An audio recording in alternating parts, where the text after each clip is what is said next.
We just got a hugely important update to an AI agent that absolutely impacts accounting firms. And it comes on the heels of like a month of pretty unbelievable releases, like feature updates that are like this stuff that I feel like we've been dreaming about for years. We're going to get into that big update, but also 5 other updates that kind of got us here that all come together into what is like the golden age of getting a computer to do stuff for you. Such an exciting period we're entering into. Also, today on the show, huge news. Ticketing is now up for my 20-city workshop tour happening in May and June across 20 cities in the US. Going to tell you a little bit about that. Right now, there's a discounted pre-sale going on so that you loyal listeners can get first dibs on those tickets. There's also like a VIP tier there that has a limited number. I'll tell you a bit about that. But also, digging into the mailbag, got questions on how to navigate a conversation with a client where you're going to double their price. Will Google and Microsoft ultimately create a better version of Claude Cowork? Question from a listener that's got loads of traffic to their website, but shockingly few conversions. And a few other odds and ends of tactical questions just around running accounting firms. The stuff that we talk about every day on this podcast. Let's get into it.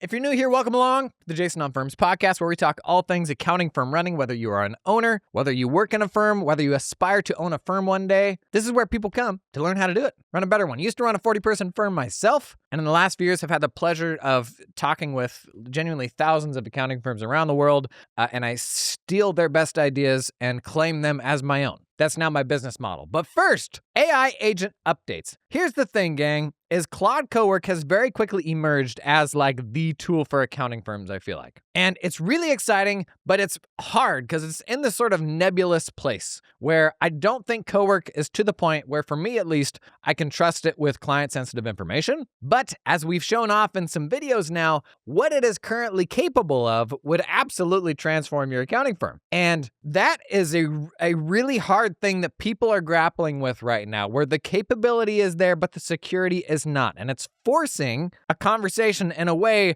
that the whole AI thing never has been forced before. Because ChatGPT, like AI assistants, like, yes, like we have been able to save a lot of time from those things. But Claude Cowork now is doing like meaty, like production. Like you would plug it into your production line and it would do genuine heavy lifting. People can now see it's good enough for that. And so there's part of this sense now that every day that I'm not able to use it is like lost productivity. And so all of a sudden, the security question, which frankly, for most accounting firms around the tech that they use, is usually very vague. Like it's not first principles, like we don't have enough of an understanding to really know if it's secure or not. We just see other people using it, and so we use it. But when it comes to Cowork now, where it's like, boy, I could see a world where that's actually doing a lot of heavy lifting for me. All of a sudden, like people are digging into this more than they ever have before, which frankly is great because we need to be making tech decisions more first principles, like understanding what makes it secure versus not secure, pulling in your IT support.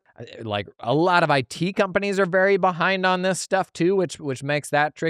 I saw a poll on LinkedIn the other day. Over 70% of accountants reported switching from ChatGPT to Claude now. Over 70%.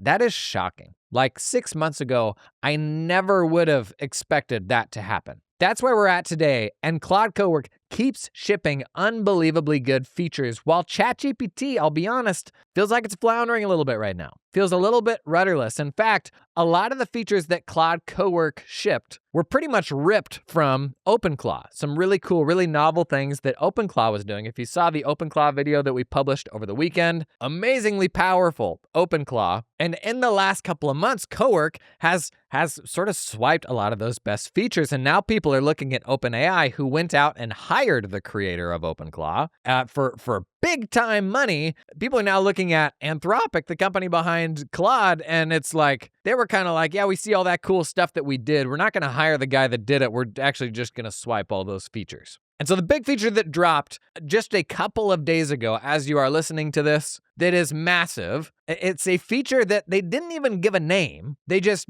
posted a release and are like, hey, Cowork can do this thing now. I'm calling it computer control. And that is the ability to take control of the mouse, to tippy tap on the keyboard, and genuinely control anything that is on your computer. Just that That's it. Just the ability to use your entire computer the same way a human would. What a sentence to just say that AI agents are to a point where we're like, yep, nope, here you go. Here's the keys, brother. I'll see you in the morning. Now, the way it works functionally is with Claude Cowork, which is desktop only. You can still work with Claude. So Claude, Claude. It is an online AI chat assistant, much like ChatGPT. But the desktop app that you can run on Mac or Windows has an additional functionality that is not just chat, it's called Cowork. And that functionality can work with stuff on your actual machine, be it like the folder structure, or in this case, now like actually controlling your mouse and keyboard and navigating the entire computer. How this actually works is if you give it a job to do, it will first see, do I have any direct connections that will let me do this?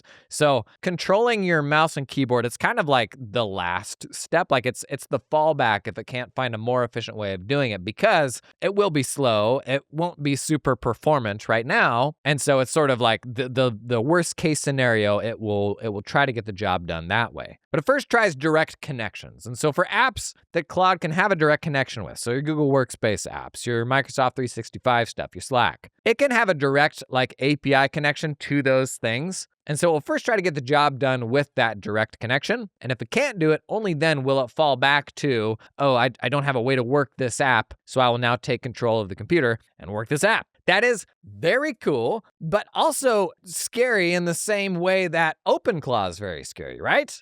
In that video about OpenClaw that we released over the weekend, I shared an example of how at one point I was trying to get 100 clients set up in the practice management system, and OpenClaw got stuck on like this upload button that it couldn't click for some reason. And then on its own, I'm watching its reasoning. It didn't ask me if it could do any of this. I'm watching its reasoning, and it says, I wonder if this app has an API. And it goes out and searches the web, finds out it has an API on its own, creates an API key, and then uploads all those clients into the practice management system via the API. And it does all this in like 3 or 4 minutes.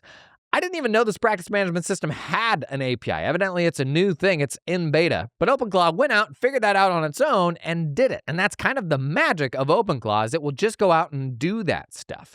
But that's also the danger of it, right? And so Cowork, to trust it with the entirety of your computer, like that, there's just a lot of inherent danger in that, right? And so like, what about if somebody's got malware on their machine, or they just got a email with some sort of malicious instructions? Cowork can get duped, or any AI agent can get duped in the same way that humans can get duped. Now, there is a question of like, well, which of those two are most likely to get duped? Because I've seen some ridiculous like phishing scenarios where it's like, how did you get tricked by this? You really thought that I wanted you to run across the street and buy those Amazon gift cards? You thought that was me, did you? But all that being said, when you've got an agent that has full access to all sorts of sensitive things, it then also being able to interface with the external world, like that is kind of the unholy trinity, even though it was just two things, of security concerns. Now, the devil's in the details. And Claude, the great thing about Claude and Anthropic is 80% of Anthropic's business is enterprise. That is big business. That is not what you and I do in small accounting firms. That is like big old giant contracts. But this means that Anthropic is very incentivized to create versions of this that are secure, that people can use responsibly. And it's a greater level of motivation than you see from consumer products. And ChatGPT really initially was more of a consumer product. Initially, the joke was that like ChatGPT was just a tool for high schoolers to cheat on their essays. And there was some truth to that, because you could see that ChatGPT usage levels went off a cliff in the summer, and then when school starts back up, it picks up again. But my hope is that Anthropic, like because they are so enterprise leaning, will give us a greater amount of control over how exactly these things work. So I want to have the ability to like fully turn off the computer control thing. Like that's either on or it's off. I want to like be able to control, does it have access to the web or not? Because if it has privileged information, but it doesn't have access to the web, like that is more secure. For example, if I just wanted to work on these PDFs that I got on my computer, but I want to fully take away its ability to access the web so that it couldn't accidentally disclose anything, you could see a world where that's a more secure way to get that work done, right? But as soon as you open up computer like control, then it's like, well, that's got access to my Outlook and access to Chrome and all of that. So like like as we're headed into this really messy period, this tangled web of what's a responsible way to use this for this specific job, I have greater confidence in Anthropic and Claude giving us more granular controls to be able to do that stuff responsibly. Because this is the next 5 years. It is going to be really messy. There's going to be a lot of never AIers that very passionately think it's wrong to use this stuff in any way. There's already people that are like just cranking with it. They're running all sorts of production through it, and they have no concerns doing that. And it's like just going to become this even more hotly contested thing. It's already, the last week, and it's always Twitter, right? Twitter's like the dive bar of social media platforms. There's always fights breaking out, but you still have people who are like, I trust Claude, man. I don't have a problem with it. I trust Claude. I'm going to use it. At the other extreme, you have people, especially in the tax space in the US, who are like 7216, man. If I put any sort of client information into an AI tool, this is an unauthorized disclosure of tax information. You got people that still will not use an AI assistant, even will not use tax research tools like BlueJ. They say it's a 7216 violation. My take here, specifically on 7216, if it's me, if it's my firm, this feels like a take that pretty quickly goes out of date. How are these AI tools different than the practice management system that I put copies of the tax return and tax return information into, but I don't disclose the use of the practice management system to my clients? That's my take. And honestly, everybody is fully entitled to what's their comfort level with this. It's a big spectrum from, still doesn't feel right, actually, to put any client sensitive information into this AI tool, to the other end of the spectrum where people are like, I trust it. Now, it's still our responsibility to be informed and to actually seek out expertise and talk with an expert. Don't just do it because there's a profit opportunity there, but the conversation intensity is dialing up every day because there is so much upside on the table. So, very cool release, Computer Control. Now, Computer Control, at the moment they released it, they said it is Mac OS only. And this is actually how most new feature releases, especially on desktop apps, across all AI apps, they generally come to Mac first, and then at some point down the road, they come to Windows as well, but they don't really announce that. So some of the stuff we're talking about, if you're not a Mac user, you may not have it yet, but generally the development of the Windows desktop app closely follows that of the Mac app. Remember I said there were 6 really cool updates? We only talked about the first one. Let's speed run the next 5. Second really cool update that's happened in the last months is projects support inside of Claude Cowork. Projects already existed in Claude, the online AI assistant. Basically, it's a way to house all the context for a specific project or client or something like that. The other really nice thing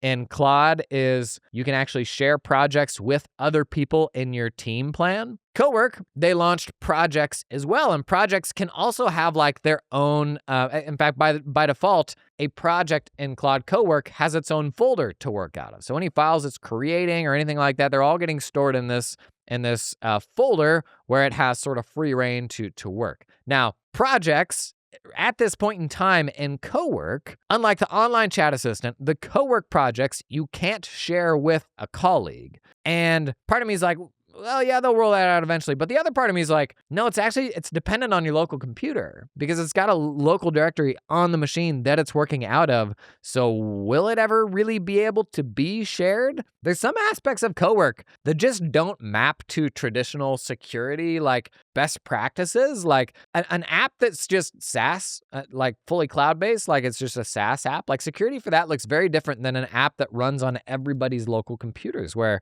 it's in a different IT environment and one person's computer may already have malware on it. And it's I'm honestly don't even know, what would AI CPA SOC 2 Type 2 certification for Cowork on your desktop even look like? Is that a thing that's even possible? Because historically, that's been reserved for cloud-based apps. So projects, cool release, not something you can yet share with the rest of your team because it is local on your machine. If that's important to you and you really want to share your projects with the rest of your team, just use chat instead of Cowork. That's what Claude calls it. Even in the Claude desktop app, you can toggle back and forth between Cowork mode and chat mode. Only downside of chat mode is you don't have all the local to your computer functionality, but you can share projects there. Tax firms are up to their eyeballs in 1040 work right now. You really are. Everybody is sending you all these documents and you're doing the old hokey pokey of what do I need? What do I have? You never sent me number 3, 7, and 9. AI, gang, can automate, honestly, all of this at this point. This episode's sponsor, Sorban, They've been at the top of my recommendations for tax workflow since they launched. And they're using AI as effectively as anybody to take the pain out of 1040 work. And as you know, listening to this podcast, it has never been more important than it is right now to make sure that we are making the most of these unbelievably good new AI models. Your clients don't get value from the document gathering process. In fact, it gets away from like the stuff that you actually want to be doing, right? It devalues what you do if they see you as this just document sort of admin gatherer. Software has solved for this. It really, really has. To check out how Sorban is now using AI not only to automate 1040 intake, but also automate the input into your tax software and the delivery of the tax return, check out the link down in the show notes. Super cool product. So this last fall, we did a tour of 13 cities, hosted workshops for over 1,000 accounting firms. And I bumped into a lady at one of these events, and she said, this week, I have 4 new hires starting from this podcast sponsor, Cloud Accountant Staffing. To be clear, she didn't say in the context of that conversation, this episode's sponsor. She just said Cloud Accountant Staffing. 4 people starting at the same, can you imagine? I wouldn't wish that on my worst enemy, but you know what? Cloud Accountant Staffing makes it possible. Back in my firm, we hired both onshore folks and offshore folks. Try to get the best of both worlds because there's problems to just doing one or the other. Cloud Accountant Staffing, they're gonna help hold your hand through this stuff. It's actually founded by a former accounting firm owner. And so all the questions around, what about security? What about IT? What about, do I have to disclose this to my clients? They can help walk you through all that stuff. And one of the coolest new things I've seen in staffing, recently they launched a portal where you can see all of the candidates they've already pre-vetted. And even from that portal, you can book an interview. You literally just have to give them your email address and you get access to the portal. You can see the tax talent, the accounting talent, the executive assistants, all these folks they've sourced. They've done like some personality assessments for them, and you can book an interview with these candidates directly from that portal. Super cool. If you're building out the squad for 2026, it's worth giving it a serious thought. That's Cloud Accountant Staffing. Learn more at the link down in the show notes. Third cool feature, kind of a quality of life improvement. They launched interactive charts. So you can now ask in a conversation, you can ask it to make like a cool visualization of a thing. Kind of cool, not super groundbreaking. Fourth cool update is if you are switching to Claude, you can import your memories from ChatGPT. They make it super, super easy. It's kind of like my firm was Xero first. We took the whole firm off of Intuit products in like 2018. And Xero at the time had a really slick converter where you would upload a QuickBooks desktop file and it would turn it into a working Xero company file. It wasn't perfect. There were always a few things you had to go in and fix. But Claude kind of like this update reminded me of that. Now the fact, if you're in ChatGPT and you've got all this history in ChatGPT and you're like, man, I don't want to lose this stuff. Your memories specifically can be imported into Claude so that at least you have a little more continuity. Now your conversations, they're still going to be in ChatGPT, so you do lose all that. But if your memories are important, you can pull that stuff into Claude. Fifth, these last 2 are bangers. Fifth cool feature release, Cowork scheduled tasks. And that is exactly what it sounds like. If you needed to do something on a recurring basis, you can now schedule tasks to run from Cowork, and there's even a little toggle that will have it keep your computer awake, because obviously your computer has to be awake for Cowork to then run that task. But if you've got something you got to do every single day, like if you've got, your tax workflow tool or your month-end close automation tool, and there's files that come in there that need to be pulled over to your practice management system. I mean, how many of us have that problem? Think about scheduling a task to do that every single morning or every single hour or something like that. Again, right now, Cowork for me, I'm not trusting it with client-sensitive information, but you can see like just how close we are to just this being unbelievably helpful for us. So scheduled tasks, very cool. Last one, number 6, remote control is another very cool open Claude feature that Cowork has kind of swiped. Basically, you connect Claude on your desktop to your phone, and now from your phone, you can message and interact with Cowork from anywhere in the world. So as long as your computer is awake, you can interact with it and get it to do work. How flippin' cool is that? Not that I go outside, but if I did, that would be so useful when you're out and you're like, oh, hey, while I'm out, like go work on XYZ or go look into this, that, and the other thing. And it's on your local machine. It has access to everything there and it can work away even though you're not at your battle station. They even showed examples of it like sending screenshots back when you ask to that conversation. So you're like, if you're stuck on something, like send me a screenshot of what you're looking at. And it'll send a screenshot over that text conversation. Now it's all happening inside outside of like the Claude app, the messaging back and forth on your phone.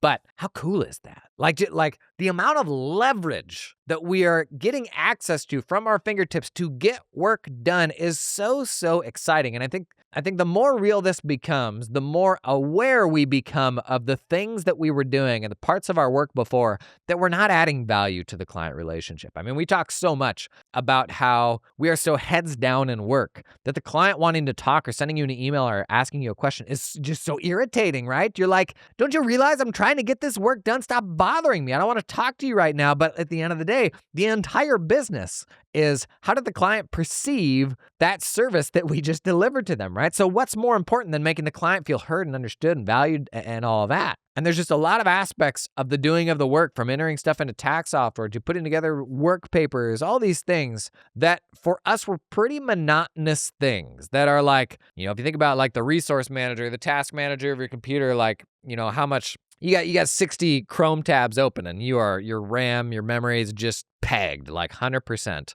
There's so many things that are commonplace tasks in the accounting firm right now where we're running at like 20%. Like you're not pushing that noodle to the max. It's very repetitive stuff. We're referencing things like it is not big brain stuff. Occasionally there will be a big brain moment or a medium brain moment where you're like, oh, I'm glad I saw that. Like that's an important thing that I need to note. But that monotony, so much of that monotony, that stuff feels like its life is limited. It's living on borrowed time. And I think that's good news for us. That's exciting.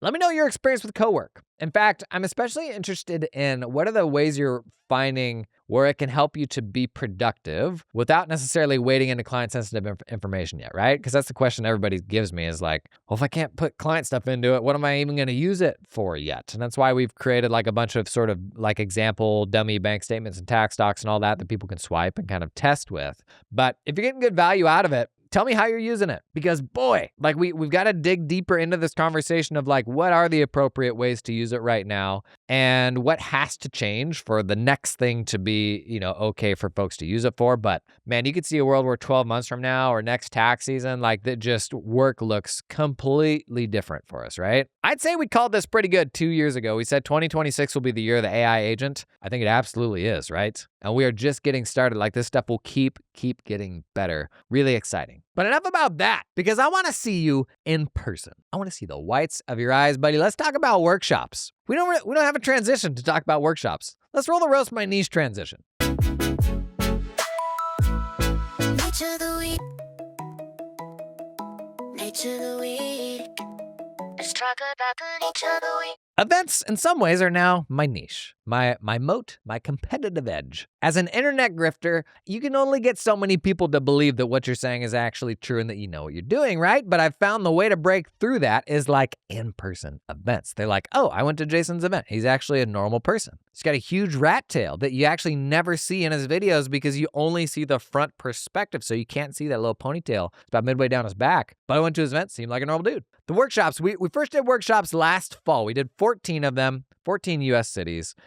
They were a ton of fun. We had 50 to 100 people out at each city. I would say the biggest thing we learned doing them, it was a mix of programming for me, but also like throwing people out into sort of curated little groups to chat with each other. And I do not enjoy networking, and I know that is, for most accountants, that is the scariest thing you can imagine. But we basically designed the day to like put people together in the least cringe way possible, make it really comfortable for them and give them things to talk about so it's not this sort of stranger danger sort of thing. And then we really pushed getting feedback from everybody after these events to keep learning how we can make them better. The biggest surprise that came out of this feedback was most commonly people were like, hey, yeah, no, Jason's great. But the highlight of the day, it was actually meeting all the other local accountants that I didn't know. Because if you listen to this podcast, can you imagine walking into a venue and there being 80 other people from your town that listen to the podcast? Like, how cool is that? Like, they get the inside jokes. Like, people are talking beekeeping. Like, it's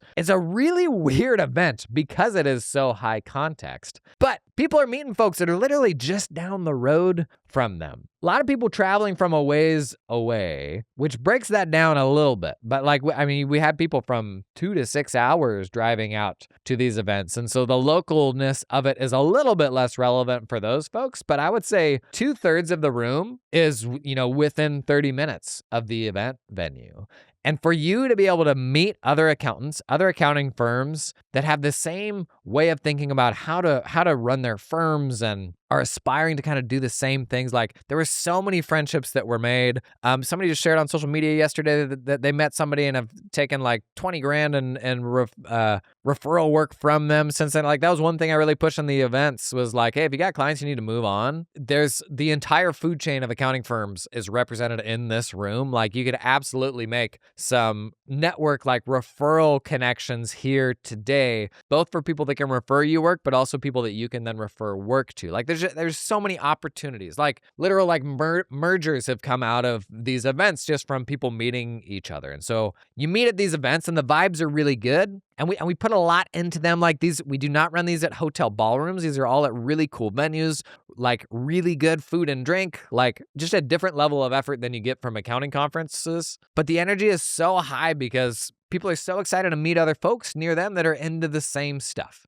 And this was like the first self-hosted events that we've ever done, and I'm really proud of them. We lost a shocking amount of money on them, so still working on figuring that out. But for me, like, you can only stare down a camera in a room by yourself for so many hours of your life before you're like, I need a little bit of like human, like in-person stuff. And so for me, it scratches that itch too, where it's like, this is a really fun way to get out and just connect with folks and hang. And for me, it's also, it like reminds you of why you do this, like we'll put this out and, about 2,000 people will listen to this podcast in the first week. And I don't know who most of those people are. It's a really weird one-sided thing, right? So like for me, I really love the live event side of it too. Let me speed run you through the cities and the dates real quick, and then I'll tell you about how to get tickets, because these events are made exactly for people like you, honestly, the listeners of the podcast. Kicking off May 4th in Columbus, Ohio. We didn't do Columbus last time. I think this is going to be a big one. I've heard from a lot of folks that are coming out to Columbus. The next day, May 5th in Chicago, then May 6th in Minneapolis. The following week, it's going to be a 5-day week. That's going to be a sweaty one. May 11th in Miami, May 12th in Orlando, May 13th in Charlotte, May 14th in Atlanta, May 15th in Nashville. 2 weeks later, this is the week following Memorial Day. Memorial Day is on Monday. May 26th, we're in Austin. May 27th in Oklahoma City. May 28th in Denver. May 29th in Phoenix. The following week, June 2nd, we're in D.C. June 3rd, we're in New York City. Probably Manhattan. Last time it was like Flatiron. June 4th, we're in Boston. And then a few weeks later, because after that is Scaling New Heights in Orlando and AICPA Engage. Towards the end of June, June 22nd, we're in Salt Lake City. June 23rd, we're in Seattle. 24th, we're in Portland. June 25th, we're in San Francisco. And June 26th, we end the tour in LA, specifically Orange County. To which Orange County people say, that's not LA. 20 cities, gonna be a lot of work, but very excited to see a ton of you. We had over 1,000 people out last tour. We'll probably be pushing like 2,000 accountants coming out to these events, which is just, it's super, super cool. The vibes are so good. People make so many new friends. And it is definitely one of those things where you're like, you see it happening and you're like, oh, like this is actually the greatest thing I can enable for people. So it's a ton of fun. Tickets are pretty cheap. Basically the event, it's all in the afternoon. So half-day event. The first half is a couple hours of programming from me with kind of a snack break in the middle, and the bar opens halfway through that. Right now we're doing a discounted pre-sale where a ticket for that's $120. You get 2 hours of CPE, and honestly, I will spend at least $100 on like hard costs for those people. Like we don't really make any money on those tickets. The second part of the event, which I would super encourage you to join in on, is the networking dinner and dessert. That is when we're going to put you into different groups, and it is the dedicated time for meeting a bunch of other local people. Super good food. It's shocking how expensive food is, but I know for me, that's a big deal in terms of my enjoyment of the whole thing. And so there's two different types of tickets. So if you just want to come to the programming for me, that's $120. I hope I'm saying this right. And then if you include the networking dinner and all that, it's $240. There is also a VIP tier, and we're selling like only 20 or 30 tickets to each city. That is basically the doors open an hour early, and I'll be hanging out with those folks,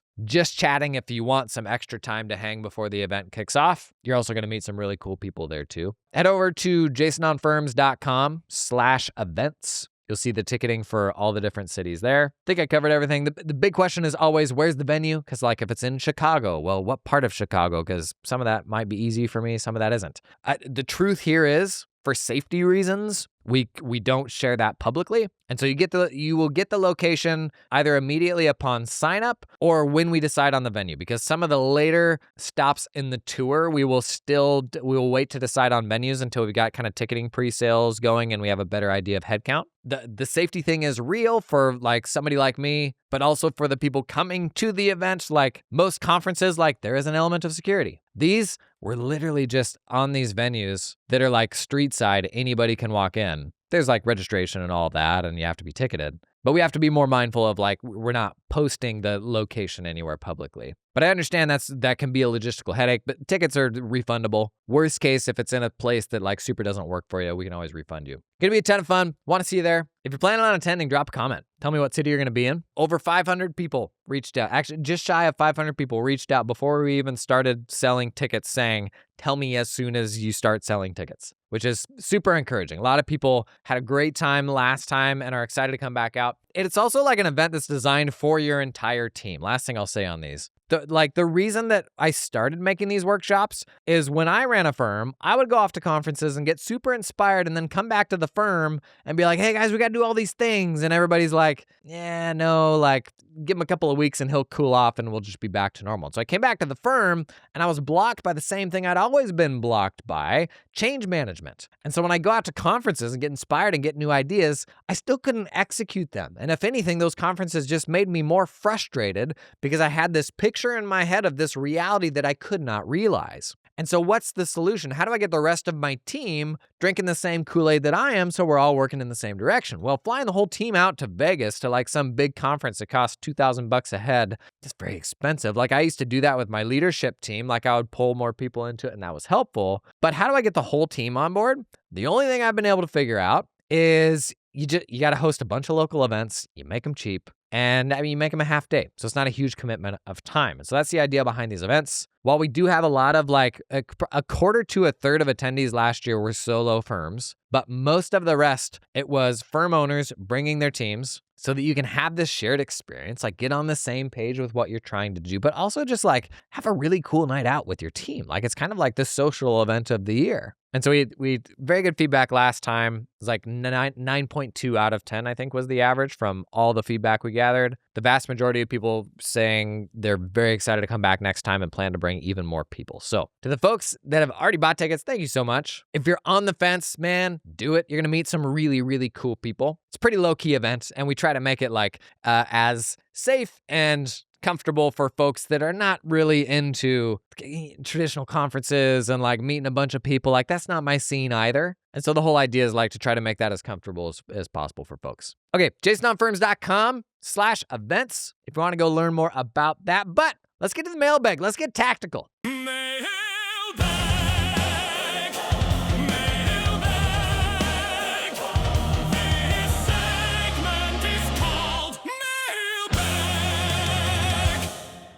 Mailbag questions come from comments, from social media, from people sending me emails, people texting me, DMing me. You got plenty of ways to get in touch. You got a question, send it over one way or another. First question here from a podcast listener. Question is, in regards to Claude Cowork, will Google do it better? That's a great question. I would say from the time that ChatGPT first came out, that's the first thing everybody said was, I'll wait for my Microsoft version. I'll wait for my Google version. Here we are in 2026. Does Google or Microsoft have a Claude Cowork? They sure don't.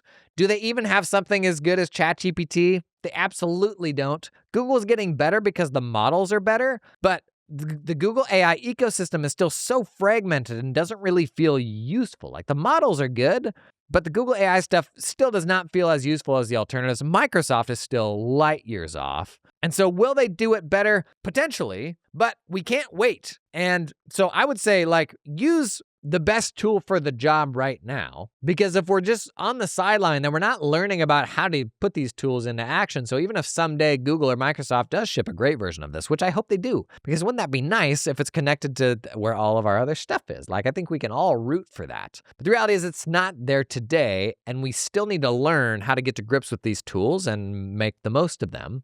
And the flip side of that is a lot of people will make the argument like, okay, well, I will still choose to try to learn how to use the inferior version of this in Google or in Microsoft.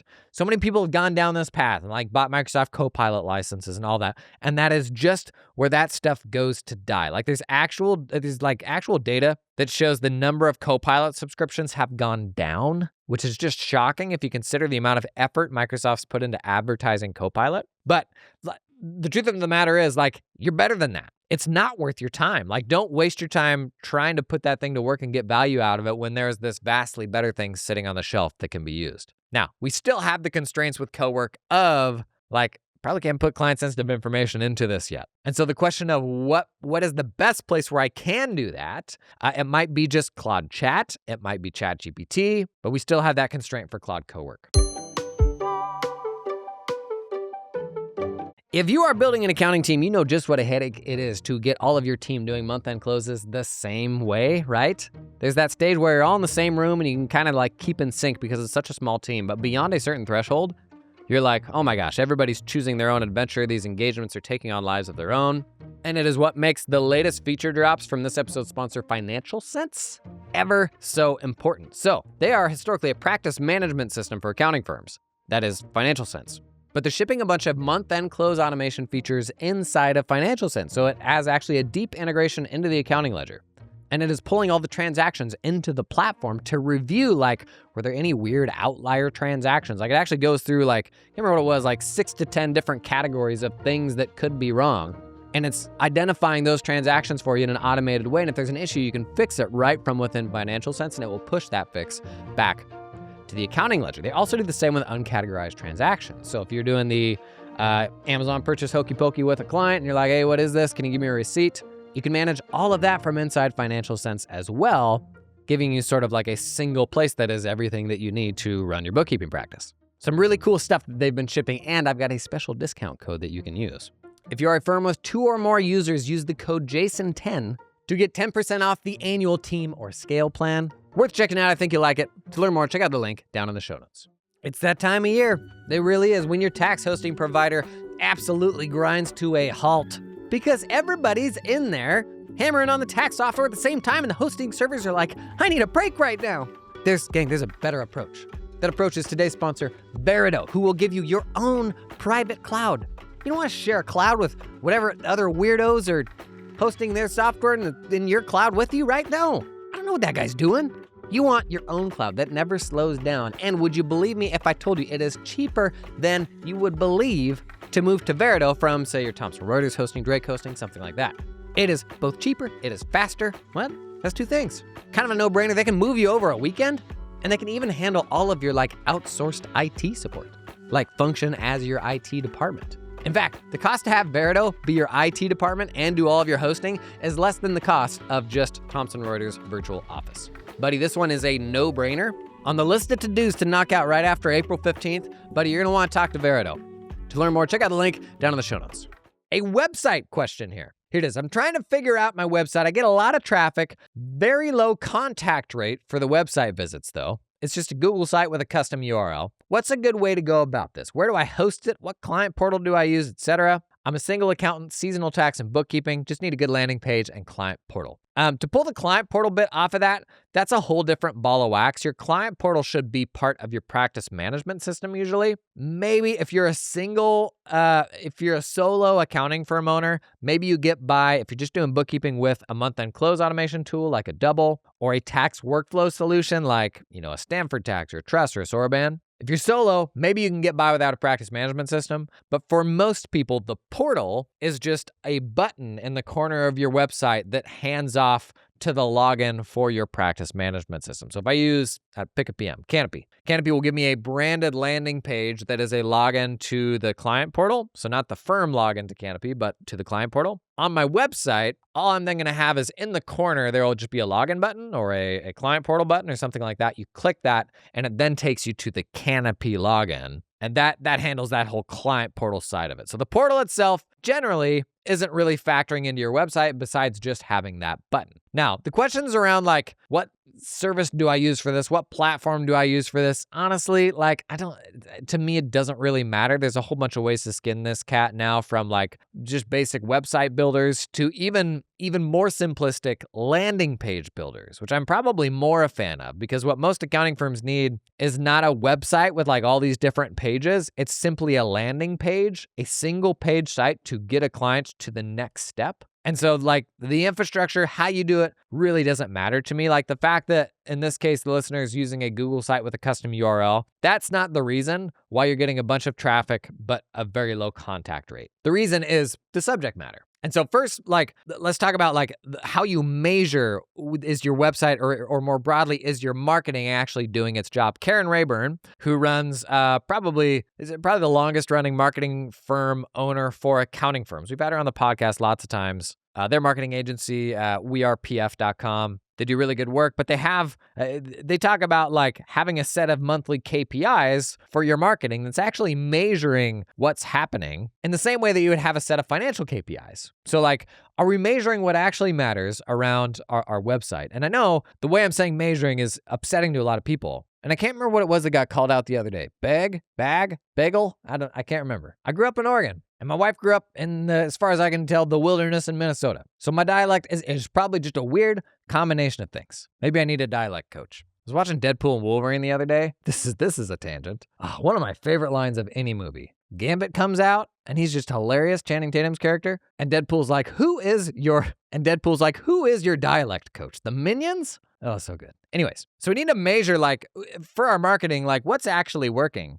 Because you could just measure what's happening on the website, like hits, like number of people that come to the website versus booked calls. But in a vacuum, those metrics only measure one thing, and it is the efficacy of, like, did what's on the web page get people to convert? But what about what's happening outside the website? Did you do a public speaking gig this month? Did you do some social media posts? Like, why did people find it? Were you doing maybe some Google AdSense, like paid acquisition stuff? Why did people find the page? But then how relevant were the people that found the page to the copy on the website and like the sort of folks that you want to actually book calls with? So it's worth like trying to get to some basic metrics for this. Like, what are the inputs so that you can measure the outputs? But when it comes to what should be on your webpage, in my opinion, you really ought to just have two things. One, a lead magnet, something of value for the type of person that you want to work with that builds some trust with them. Because most people, when they get to your website, they're not ready to have a conversation. They just want to learn a little bit more. The lead magnet gives them a way to learn a little bit more, build some more trust so that they are then more likely to book a call. So first thing on your website needs to be a lead magnet. Second thing needs to be ability to book a call. And as part of the booking a call process, there's some sort of options there that they're selecting from that ensures that if they're not a fit for you, they're not able to book a call. Like, I'm not just putting my Calendly link up there. I'm making sure, like, are you a taxidermist that does over $1 million in revenue? Then you get access to the calendar. So those two things, honestly, are all that most accounting firm sites need. You can certainly have other things, but they shouldn't take away from what are the two most important things. And the overall success and efficacy of that webpage will boil down to how specific of a person are you talking to and how valuable of a lead magnet have you put there for that specific type of person. I talk about in my business, the most valuable lead magnet we've gotten to is the app recommendation database. Everybody wants to see what all the different app options are and whether I recommend them or not because there's so stinking many of them. There's an element of FOMO to it. There's a shiny object element there where it's just kind of fun to look at what the options are. But that for me in my business is still our very best lead magnet. And every little pocket of people that you're trying to get to, there's a version of that will work for them. It's also what makes it virtually impossible to build an accounting firm for anyone and everyone because there isn't a lead magnet that's useful for anyone and everyone, right? Make a video about how to read a profit and loss and see how many people watch it. Not to say that they won't, it's just not as juicy as something that is like very exciting for a very specific type of person. I would also caution you as you're looking at the number of people that visit your website, a lot of those are not real anymore, they're bots. And so like total traffic to the website kind of doesn't matter. Like I don't even know that it's worth, like in terms of KPIs, the folks that are downloading the lead magnet, the folks that are booking calls, that's a vastly more important KPI than the number of people that are coming to the website, right? I would even go a step further to say qualified people that are downloading the lead magnet and qualified people that are booking calls. Those are folks that you would actually want to work with. A lot of people that just stand up web pages and they get form submissions all day long from everybody in town. But that's a heck of a business to build, right? Like I don't like those vanity metrics of just how many people will come through. Those folks aren't taking you to the business that I think you want to build. Thank you for the question. Next one around raising rates. How do you navigate this conversation with the client, especially in cases where they currently have incredibly low pricing and need a large increase, over 100% in some cases? Do you just hit them up with one big increase to catch them up, or do it gradually over time? Let me split that question into two parts. First, tactically, what is the right amount to increase the price? Second, how do you communicate it? So, what is the right amount to increase the price? Most of the people that take the route of dribbling out a price increase over a number of years come to regret it. And this is because your prices aren't going to stop increasing today. And so if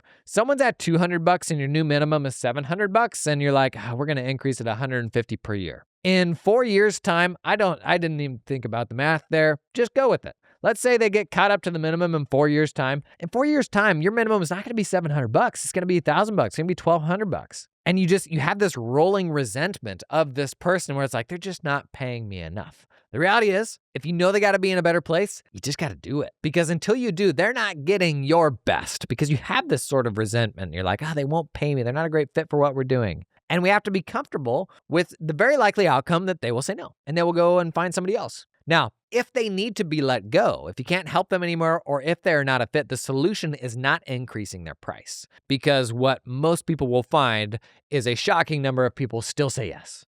And you're like, oh crap, everybody said yes, but I can't actually help all of these people. This is too many people. And so first decide, do I want to work with them anymore? And if I don't, the best way we can move them on is not to take them out back, send them out to pasture. It is to find another firm for whom they would be a great fit.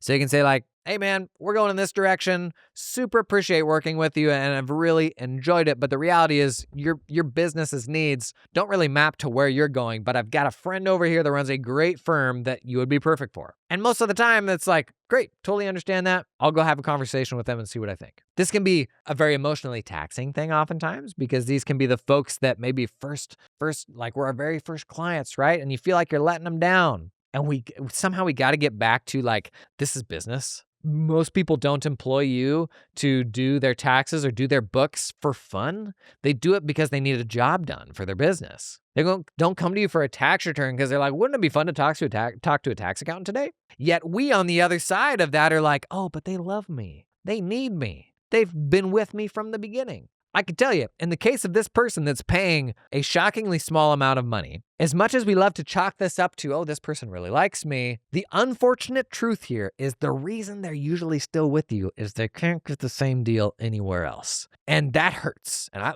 I've lived that. I really have, where it's like, oh, we've got this niche. We've got these people that love us that would never leave, and they send all of our friends to us. And then you wake up one day and you're like, oh, it's because we're doing this work at half the price that anyone else will do it. That's a hard business to run. That is a really hard business to run. So if you are going to make that increase, decide, do I even want this person on my client list to begin with? And if you do, just increase it to what it needs to be. Otherwise, you are holding this thing over them. You're holding this resentment when you've never even given them the opportunity to pay more. And sometimes those people will be perfectly happy to pay more in a way that may surprise you. But if you got to do it, you got to do it. Don't spread it out over the next 3 or 4 years, because 3 or 4 years down the road, you're going to be like, I'm literally in the exact same spot because I'm running a totally different firm 4 years from now because I went to Jason's workshop and made all those connections and now we're doing XYZ and I still have the exact same resentment for that person. So rip the Band-Aid off. You got to do what you got to do. It's business. We can maintain a relationship with these people personally,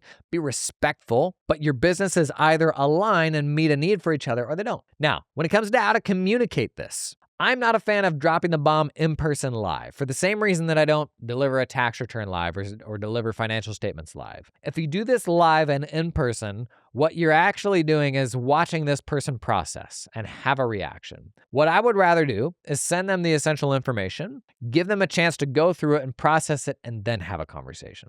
And maybe there's a world where this seems cold, like delivering a tax return, delivering a financial statement, sure. Delivering a proposal even, sure, that makes sense. Maybe this feels cold in the case of letting a client go or doing this big pricing increase. But the reality is, like, I don't want to be on the phone just to watch them process that. Like, I want to get to the other side of them processing that. Also saves you a tremendous amount of time if I'm pushing out 100 of these. Now, there might be people that rise to the level where you feel like you absolutely have to have that conversation with them, but I would push out that communication. Don't do it in an, oh, woe is me, feel sorry for me, rising prices, like rising costs. Don't do it like that. A great trick from Geraldine Carter, put your letter into ChatGPT and say, make this sound like it's great news for them. Or rewrite this in a way that focuses on the benefits to them. Because if you're increasing prices significantly, it's because you're doing more. It's because you're getting better. It's because you're investing in the team. The firm you were when you were doing that work at rock bottom rates is not the firm you are today. You're doing way better work now, and now you're asking them to pay for that. So let's communicate what's better about the firm now. What are we doing differently? Make that sound like it's good news for them, and they will either opt into it or they won't, but also give them a way to get in touch with you. So like, hey, give this stuff a look. This is kind of a hard decision that we've come to, but here's my calendar. If you want to hop on and talk more about this. But just calling someone out of the blue when they are waiting in line at a Starbucks drive-thru and being like, hey, I'm doubling my price. In my opinion, that's not the best way. That is not the most likely setup that will get you to a constructive conversation. So this is a true story. 7 years ago, I'm talking with this gal that runs an accounting firm, and she's very progressive in many ways. And she's kind of just showing me her model for how she does a number of different things. And then it just comes up as an afterthought that, oh yeah, most of my staff is offshore. And I'm like, what did you just say? The people that are doing your work are not even in the country? And she's like, well, some of them are, but a lot of them doing the heavy lifting are offshore. She said these folks are easier to find than onshore hires. They are just as productive, if not more. And they are a half to a quarter the cost. And I was like, but America and disclosures and all these things, right? And it wasn't until I saw somebody that I respected for whom this was the norm that I was like, okay, maybe I got to reassess kind of our position on all this stuff. Now, thankfully, these days, we have groups that help accounting firms with this, that have done this with loads of firms. Today's sponsor, TeamUp. They will help you do this for the first time if you've never done it before. TeamUp's actually run by a former bookkeeping firm owner who just had a hard time finding good accounting talent offshore. So they went out, they hired a bunch of recruiters in the Philippines, and they pull in the very best people. By the way, all the top 100 are investing in the Philippines. Like, there's a tremendous amount of accounting talent in the Philippines. And so they're pulling in bookkeepers, tax folks, executive assistants, whatever you need. And TeamUp specifically has a direct hiring model, which means all you do is you pay TeamUp one time a recruiting fee to go and find you your next dream hire. It's as simple as that. But if you haven't done it before, you're gonna have all sorts of questions and blockers and all that, right? Don't just sit with that stuff. Talk with TeamUp, because they've helped a load of firms navigate these exact same questions. Learn more about TeamUp. Check out a link down in the show notes. Hey, quick word from one of today's sponsors, me, yes. I run a community, Realize, that is for accounting firm owners. And Realize is kind of the secret behind how I've done all of my content and been able to financially turn thought leadership into a business. About 100 firm owners in there. Realize is a systematic way to build connections with other peer firm owners. It's not a framework for how to run a firm. It's a way to introduce you to other super cool firm owners. Right now, we're putting together small groups so you can have a group of 5, 6, 7 other firm owners just like you that you meet with every single month, run very similar firms. Having this for me totally transformed firm running. My North Star, my goal for you coming into this group is to make a new best friend, somebody that runs a firm, because that was what I needed in my journey. The whole community is built around that. It's called Realize. Link down in the show notes if you want to learn more.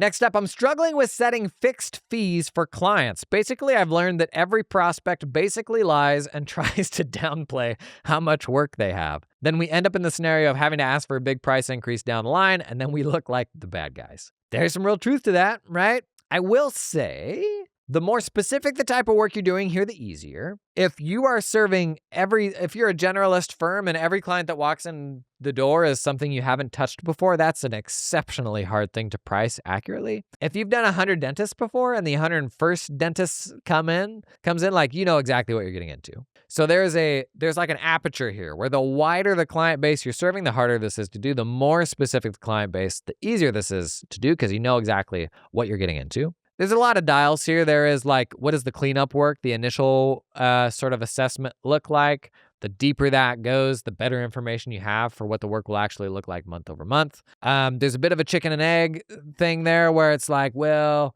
can I do the initial assessment if I haven't given them an ongoing monthly price yet? Like, which one of those things comes first? And the answer is it's messy, and maybe that initial estimate of a fixed fee is a range, but it doesn't do anybody any good if you get into this thing and it's twice as much work as you expected, and then you tell the client, hey, I got to double your price, and they're like, I wouldn't have had you start this if I would have known it was going to be twice the price. Now, the big brain answer here, which I would try to steer you towards a little more, is a really big realization that is 90% true. There's 10% of reality that can kind of fight against it. But ultimately, our inputs and the amount of work and the amount of time and the amount of effort that goes into a project needn't impact the price. And I know this is like sacrilege and people are like, oh, here we go on a value pricing run. I won't use the word value pricing. But basically, when folks are buying stuff from us to solve a problem, let's say they complain about the price. Why are they complaining about the price? They're complaining about the price because the problem we're solving for them is not as valuable as the number of dollars we're asking them to spend. Similarly, on the other end of that spectrum, if I save somebody $1 million,